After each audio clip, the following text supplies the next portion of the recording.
All right, a warm welcome to another Q&A video. I asked you guys on my Instagram to ask me any questions you might have regarding personal branding, positioning, content psychology, aesthetics, etc., etc.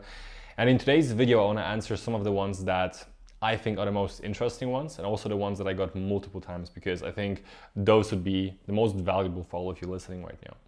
So starting off with the first question, and this is by far one of the questions that I get asked almost every single day, multiple times, which is, can you build trust without many followers? Yes, absolutely, you can. Short answer, yes. That's pretty much my answer. But to elaborate a little bit more on that, right? When I was starting out a few years ago, even if you look back, I think 10 videos on my YouTube channel, I had 5,000 followers, 6,000 followers. And yet I was able to work with the people that I worked with, travel the world, do the projects I was doing, connect and interact with the people that I was interacting with, even though, once again, I did not have a massive amount of followers. Because in today's day and age, yes, followers to a certain extent give you some sort of social proof, but especially if you operate in very high quality circles and networks, you don't need to have millions of followers, right? What you need to have, however, and that's very, very important in order to make this work for you, is a high quality presence, a high quality online persona, online brand, Instagram profile, whatever it might be. And that's also why it was working for me for such a long time.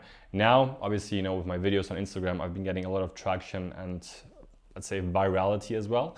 But again, you don't need to have that, because once again, I was able to do all of the things that I'm talking about right now and today in my videos before I had all the people following me. So instead of focusing or over obsessing about the amounts of followers you have, I would suggest and recommend to you that you just focus more on how you present yourself, and that you become very selective with the pieces of content you share, because once again, every single piece of content you share shapes the perception people have about you, and this is immensely important when we talk about higher quality circles and networks and people and clients, right?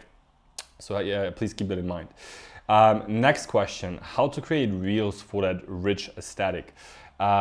Good question. To be honest with you, it just comes down to selling the vibe and also obviously showing the visuals. So if you want to have rich aesthetics, the actual visuals should include some sort of rich things, objects, location, whatever it might be, right? So you're gonna have a difficult time if you're trying to go for the rich aesthetic, if you're gonna, I don't know, go to a $1 store, for example, right?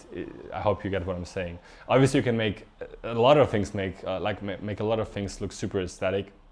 Again, speaking from experience here, but if you're going for the rich aesthetic, the visuals are very important, but also the psychology behind that, right? So you have to understand the world of successful people, of luxury, of wealth in a sense, and be able to capture that in a very good way on social media, right? So that's my answer. Next question, how am I supposed to get good photos without an iPhone? Do I go around asking friends to shoot? So short answer, if you don't have an iPhone for Instagram or for your personal brand, then you might have a big problem, because I had an Android years ago, and to be honest with you, I know there's a constant debate going on between Android people and iOS people. iPhone, by far every single day, is the best possible choice you can be making, especially for social media, because it's just optimized, right? The kind of quality of the content that you're able to generate with an iPhone is just 10 times ahead of Android quality, right? Even though on paper, Android phones might be better. So first of all, I would just try to focus to get an iPhone. That's the least thing you should be having. Again, I built my entire personal brand and all of my client projects just with my phone. But once again, it has been an iPhone, because it just, has unmatched quality. To get back to the second part of your questions, do I go around asking friends to shoot? Well, to be honest, I would not go around asking friends to shoot, because you'll just create a very uncomfortable situation for a lot of people, especially if you're kind of new to this whole game. If I would go to my old friends right now and I would be like, yo bro, can you take a picture of me in this restaurant, or whatever, even I would feel uncomfortable, right? So I would never ask your friends specifically to just shoot content of you. I would more so try to make it a habit that all of you guys just get into content creation whenever you go to a nice place, whenever you have a meeting, whatever it might be, if you're in the business space, right? That's exactly what I've been doing with my friends. And today when I go out with my friends, my closest friends, 3, 4, 5 guys, we always just snap a quick picture, whatever, if we see, okay, this looks good, because we understand the value of personal branding and having the very candid kind of high quality shots, right? So that's also what you can be focusing on. Next question, should we set our location, name of the place or city, on photo carousels? Depends, but in most cases I would say yes, because it can help with the visibility.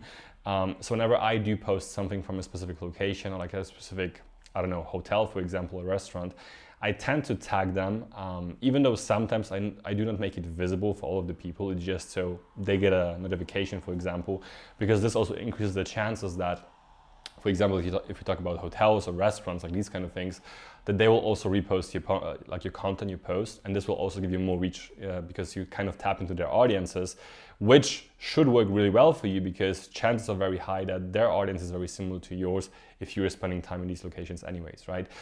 If we talk about geolocations like cities, for example, can work. I mean, I've been doing that, but it's not like a secret hack that if you put this, you're gonna see like a 10x return in terms of views and engagement. But it can never hurt to just, help the algorithm out as much as possible and maximize the chances of getting views and engagement. Next question: how did you achieve all these skills? Good question. I mean, to be honest with you, it's a lot of trial and error. I've been in business for 6-7 years at this point. I've done several projects in the past, but I was always branding myself and my product, services, and all of these things because I just really enjoyed doing so. And I always believe that the perception of something is far more important, maybe not far more important, but almost as important as the actual quality of what you're selling. Because if the feeling that you're trying to generate before people even buy from you, if that's not good, then people won't even buy from you in the first place. Or if they buy from you, they will not have a good experience doing so, right? That's once again why I always say that companies like, I don't know, Apple have mastered this skill, right? They are very good at marketing their services, and that's also why you appreciate and enjoy their actual products, because you buy a specific feeling, right? So that's what I've been always doing. Again, a lot of trial and error. Currently, I'm doing that as a done-for-you service for clients because, yeah, it takes a lot of time and effort, and I've went through this journey, so you don't have to do it yourself. Also, I'm teaching that within my inner circle. Every single day I'm sharing my tips and insights, helping all of my members out 24/7. We also have weekly calls. If you want to check that out, first link in the description to join before we increase the price. Next question, last but not least: struggling to get views from my posts. I used to get 20K plus before. Do you have any tips? Good question. I've seen a lot of people struggling with exactly this kind of problem. To be honest, it is way more complex than just giving you a clear answer right now, because it depends on your audience, your niche, your profile, the content you're posting, the audience you're having, the followers, how engaged you are, etc., etc. But usually speaking, I do believe that the algorithm doesn't really hate people or punish people. For a very long time, I believed that I have very good content, but it was not getting a lot of engagement, and I did not understand why, because in my head, I was like, whoa, this is amazing content, right? Comparing that to all the other content I see online, this is way better. Why is it not working? You also have to understand that you're quite biased when it comes to your own content, because obviously you put the time to create this piece of content. Maybe it took you a lot of time, especially when you talk about editing videos or whatever. So you are quite biased, right? So you have to understand that, and you have to be able to develop a sixth sense in a sense, like a fifth sense, whatever, to look at your content from a bird's eye perspective, right? Like as an outsider, and then make a decision. A rational decision pretty much. But that aside, what I do believe, especially when it comes to video content or short form reels on Instagram, hooks, that's also what I've been seeing for myself for the past 2 months, 2.5 months at this point. Hooks are by far one of the most important things for your reels, right? You could have the best piece of content, but if the hook is not strong enough, people will not watch past the first 3 seconds. And that's gonna tell Instagram, okay, this video is not good enough, even though you might have produced the best possible piece of content on this planet, right? So just make sure to obsess over the first 3 seconds, 3, 4, 5 seconds. Make this as good as possible, as strong, as hitting as possible, as relatable as possible, and then use the rest of the video to break down what you wanna showcase, share, show, talk about, whatever.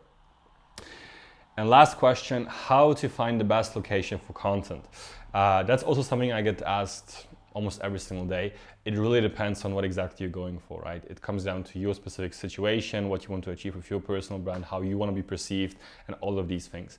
If you're going for the aesthetic, high status kind of vibe for your personal brand, which I'm assuming right now since you asked me, then obviously be in locations that mimic exactly that, as in, good restaurants, good hotels in your city, nice places, nice bars, nice restaurants, like these kind of things pretty much, right? Because they speak the same language as the content you're trying to create, essentially speaking. But that aside, you should never I mean, that's my point of view because that's how I operate. That's how I operate with my clients as well. You should never go to a location just to create content. I think that's like having this approach is not right because you're going into it with a very wrong mindset in a sense. You'll force content. You will try to make it as good as possible instead of just enjoying the moment, living it, and capturing that effortlessly, right? And I would argue once again, because this is what I'm doing and what I'm talking about, this is exactly what sells the feeling, the vibe that you're trying to go for, if it's natural, candid, and not forced. Well, that being said, I hope you enjoyed this Q&A video. If you want to see more of these, then just let me know down below. Once again, click the first link in the description down below to join my inner circle or to work directly with me. Should also be a link down below that. And besides that, see you in the next one. Bye-bye.